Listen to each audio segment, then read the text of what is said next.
Kazi ya serikali ni kulinda mali na maisha ya wananchi.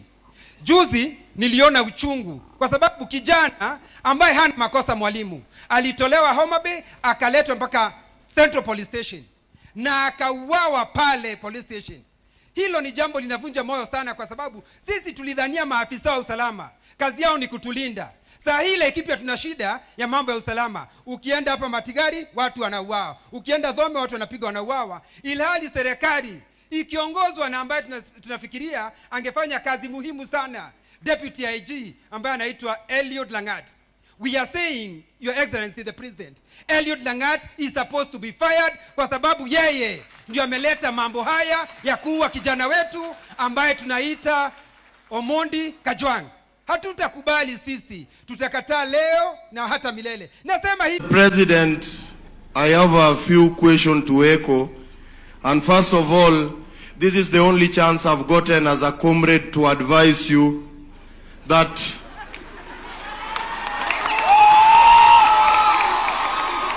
it is very true that if you don't listen to the voters, then 2027 you might listen to the returning officer. I'm saying this boldly as a believer of kumi bila break. So situharibie appetite. Make sure you do what the voters want so that we'll celebrate you in 2027. Direct to the question. Mr. President, in Kenya, we are doing a lot of things for formality. We come, we sit, we talk, you articulate a lot of things, then shida si wewe Bwana President, shida ni watu wako wa mkono.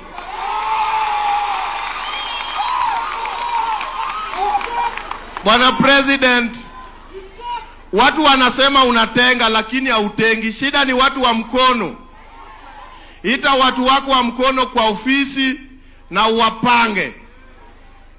Ya pili sir, we are having youth-driven organization across Kenya, and we are still depending on grants and funds from other counties and overseas. Yet the government is having a lot of money. We are also pleading that we can have a platform where youth-led organization can apply for grants from the Kenyan government. Wazungu wacha niongee na president. Wacha.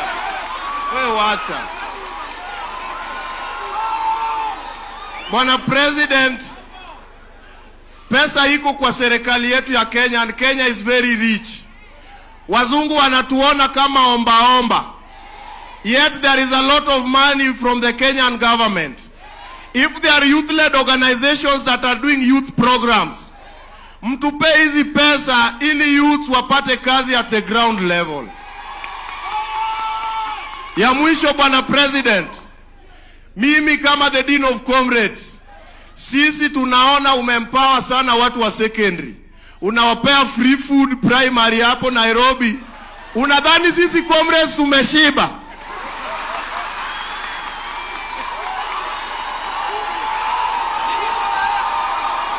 Bwana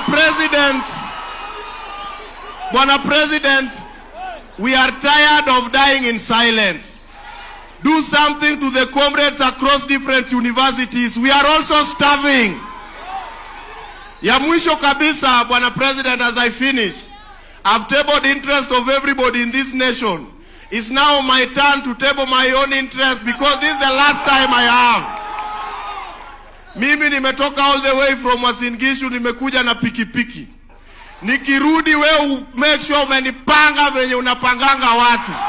On behalf of the 100 comrades that are present, asante sir. Asante. Comrade, kabla twende kwa mwingine tusaidie, tunajua wewe ni Dean wa Comrades, lakini unaitwa nani? Jina. Your name?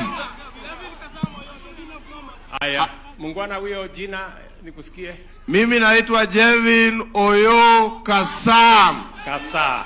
Okay bwana. The believer of Raila Amolo Odinga. Aya, asante sana. Thank you. That gentleman Kasa ameuliza kama maswali 4 hivi. Now, let me try and respond. I agree with you, my brother Kasa, that ultimately the people of Kenya will make a decision.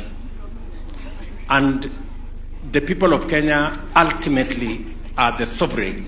They will make a decision on what kind of leaders they have based on whatever program those leaders have. Just I want to, the same way you have advised me, I want to tell you that as Kenyans, this is our country, and this country can be a wonderful place. I believe in Kenya. Kenya is a great country, the same way you believe in Kenya. You have said Kenya has a lot of resources, and I agree with you. It is our responsibility to make this country greater. But for us to do it, we must have a plan. And we must have an actionable plan. We have been talking in Kenya for years. Listen, housing program was in the NAC manifesto. It was never implemented. It was in the manifesto that followed. It was never implemented. The big four of Jubilee, one of them was housing. It was never implemented. That is why I have decided that I will bite the bullet and I will implement housing, create the jobs, and make sure that it works for Kenyans. So what you are saying is that leaders must match what they say with what they do. And that is exactly what I want us to do. Let me give you another example. Universal health coverage was a program under the coalition government, where my good brother Anyang' Nyong'o was the Minister for Health. It wasn't implemented. Universal health coverage was also under Ngilu in the government that followed. It was not implemented. It was one of the big four. UHT was one of the big four under Jubilee. It was never implemented. That is why I decided this time round, it is not going to be talk. It is going to be action. Today, 25 million Kenyans are registered under universal health coverage. Today, I can confirm to you that UHC is being rolled out in every constituency, in every ward in the Republic of Kenya. Again, matching word with action. And that is why I agree with you that we must get everybody to match what they say with what they do. And that is how leaders will be judged. When the time comes, judge every leader on account of their performance. What have they done? What difference have they made in Kenya? Not what community they come from, not what religion they profess, not all the other considerations, because our destination is to transform Kenya and to change our country for the better. Let me just respond to you on one matter which you said. For how long are young people or Kenyans going to apply for grants from foreign governments and foreign organizations and foreign NGOs? I agree with you. And it is the reason why we are implementing Nyota. The 50,000 shillings we are going to give as a grant for every of the 100,000 young people. In fact, we are going to spend 5 billion shillings. 50,000 for 100,000 Kenyans. That is money coming from the government of Kenya. It is not coming from an NGO. It is not coming from a foreign government. It is money belonging to the government of Kenya. All the program I have told you, the Nyota program, the one for training, the one for business development, the one for ACBO, is going to cost the government